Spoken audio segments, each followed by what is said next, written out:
Right,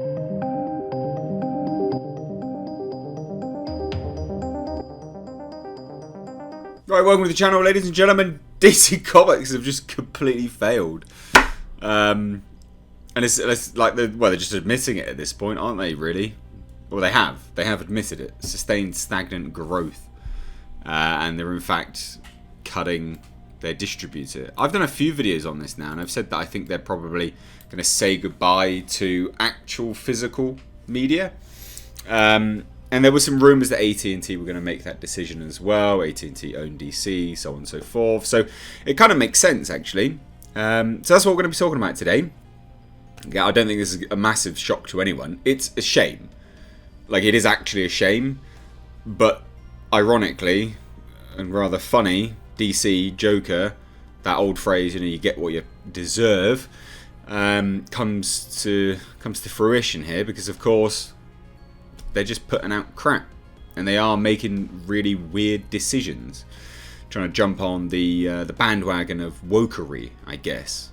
But before we jump into that, a few announcements. This right here is the poster to my film, Blackfields. It's a high concept horror fantasy film. I'm crowdfunding for it. It's linked down below in the description box. If you want to donate $5 or more, then you're actually into a competition to win a prop, a weapon that's being made. It's all down below. You can check it out there. But I also, off the back end of that, I just want to say thank you so much, because we've hit the second stretch target. We're on our way to hitting the last stretch target. And, when we do that, I'm able to do a UK premiere where people can come along, watch the film, and do a Q&A, which I think would be really, really cool. But anyway, that out of the way, let's jump right into this video. So, look, DC Comics have been making real dumb decisions. Okay, there's like a DC High or something like that, which is funny because, again, Gotham High. It was Gotham High, wasn't it? Yeah. And then you must have been high when you wrote it. Like, Bruce Wayne is now like a Hong Kong American national. Since when was Bruce Wayne like half Chinese? Like, what is going on? Well, technically not really even Chinese. Like, well, technically maybe, but Britain had part of Hong Kong, didn't they? So. But just like super weird decisions, some weird love triangle with Joker and Jack Napier and turning like Bruce Wayne into a cuck. Like, there's just such weird decisions that they're doing, and it's like, I get it, because they're trying to appeal to a market, but the market that they're looking to appeal to, the wokerati, the woke crowd, the Twitter crowd. They don't consume stuff. They don't pay for things. In fact, they are very anti-consumerism. They don't like to buy stuff. In fact, they like to steal stuff. You need to appeal to the right market. The market that's actually going to pay for your crap. And that's not them. Stop appealing to them. They don't care.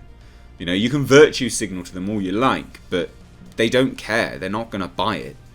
And like I said, that's what boils down to that Joker phrase of, you get what you fucking deserve, because that is what they're getting. Unfortunately, they've started to cater to this crowd, and much like the Gillette advert, where people just go, oof, no, I'd rather not, mate. People are just tuning out. They're tuning out. And they're right to, and they're able to, because what they liked is still there and they can consume it. What they used to like is still there. They can just choose to boycott and not purchase the new ones. So in fact, DC Comics are treading a very not good path by comparison to Gillette. Like Gillette, they just sell one product, and obviously they went off on that, the best a man can get, belittling toxic masculinity and all this. People will boycott them, they'll lose some money every now and then, but people will still consume it, by and large. Whereas DC Comics, if this is your future, and this is what you want to do, you don't have a future. Because the people that liked the other stuff, the people that made you a success, and that mentality that made you a success, they'll just go back and read their old stuff. They don't care. So like I say, it's a shame, but they deserve it. Now, AT&T owned DC Comics admitted in an email sent to retailers that comics have sustained stagnant market growth, while announcing that they will no longer be working with Diamond Comics distributors. That's an admission of failure. Hey, we're not selling anymore. Soz. The email details that DC Comics' business relationship with Diamond Comics distributors ends effective following Diamond's distribution of product offered on DC's FOC list of June 1st. So it's done, basically. The email goes on to state, in the near term, Diamond will only be fulfilling orders placed through June 1st final order cutoff and will not solicit the sale of new DC titles further. You know, and it's not all bad. Like, I'm not trying to say it's all bad, but they do keep coming out with trash. It adds, to ensure a smooth transition for retailers, DC will suspend final order cutoff for June 8th and making those books available to order on final order cutoff on June 15th. So get your stuff in now, guys. Now, Previews World reports that the June 1st final order cutoff books available to order from Diamond Comics distributors include, and then it's all of these, right? I mean, you know, not all of this is inherently bad. It's not all terrible. But there's the other thing is the rate of their reboots. They build to these massive sort of, you know, crescendo-like, world-shattering, universe-breaking moments like, all the time. And they just keep rebooting it. Reboot after reboot. They've been speeding them up more and more. And I get it, like, you have to have events. You know, in comics, you have to have events because you have to keep people interested. But not constantly. You're doing it all the time. It's just too much. People are not interested in it. And I mean, I don't know. What even is this? Is he fighting Ghidorah? Like, what is this? You know, like, seriously. They also announced, like, Superman could do that all by himself. Green Lantern could do that all by himself. What are they doing? They also announced that they are committed to having new DC Comics go on sale on Tuesdays instead of Wednesdays. Weird that they just suddenly changed the day. They stated that DC is committed to Tuesday on sale dates so that all our products is offered on the same day in all retail channels.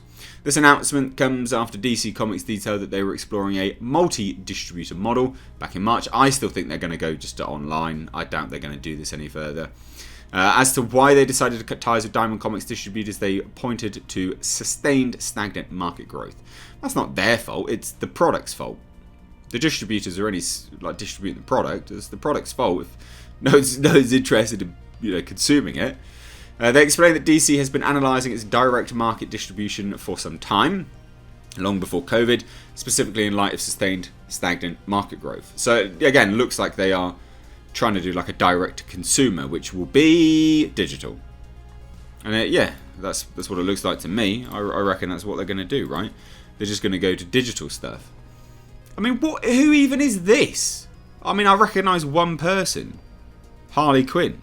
And I only recognise her because she's got this. Oh, no. Well, I guess that's Deathstroke, isn't it? Like, who are these people? Do you reckon... I mean, obviously, I recognise Batman. But this is what I mean. Like, the landscape's just changed dramatically. They added that the timing of the decision to move on from Diamond was ultimately dictated by the fact that DC's contract with Diamond has expired. But incidentally, the disruption by COVID to the market has required DC to forge ahead with its larger growth strategies that will benefit both the direct market and DC. So, direct digital. In the email, DC Comics details that they will be replacing Diamond Comics distributors with Lunar Distribution and UCS comic distributors, as well as Penguin Random House. Lunar Distribution and UCS comic distributors will distribute periodicals and graphic novels, while Penguin Random House will distribute graphic novels. Weird. It's just all going down, isn't it, really? It's just all going down. There's not all that much else to say on this, really. I mean, look, they also stated that they remain committed to the direct market. Okay? We remain committed to the direct market and look forward to partnering with you to grow your business and get the best comic books and graphic novels to the fans in the most efficient and seamless manner. So, you know, that's what comic book stores, isn't it, really? I just can't see this working to any great effect. Like, I just doubt that's going to happen. Mark Gallo, the owner of Past, Present, Future Comics in West Palm Beach, reacted to the news, telling Bounding Into Comics that it's terrible timing. When stores are suffering most, we don't need added costs and loss of terms. We can't seem to catch a break. We can overcome so much, but this is insult to injury. And it is, right? The comic book store is dying. This new entity won't have any incentive to provide terms, in my opinion. I personally have 28-day terms with Diamond, and I'm assuming I'll be cash on delivery with this new distributor. This looks really bleak. Not good news. The death of comics the writing's been on the wall for a while, which is a shame because I love comics. Huge fan of British comics, 2000 AD, love it. Magazine, yeah mate, I'm down for that. But it's just a shame, isn't it? It's a shame that it is getting so bleak. But what do you guys think? Good news, bad news? Let me know down below in the comments. If you're new here, do hit subscribe. Stay up to date on the world of pop culture movie news by hitting the bell notification icon and turning it on to all. Guys, thank you all so much. I've been Mr. H. Take care.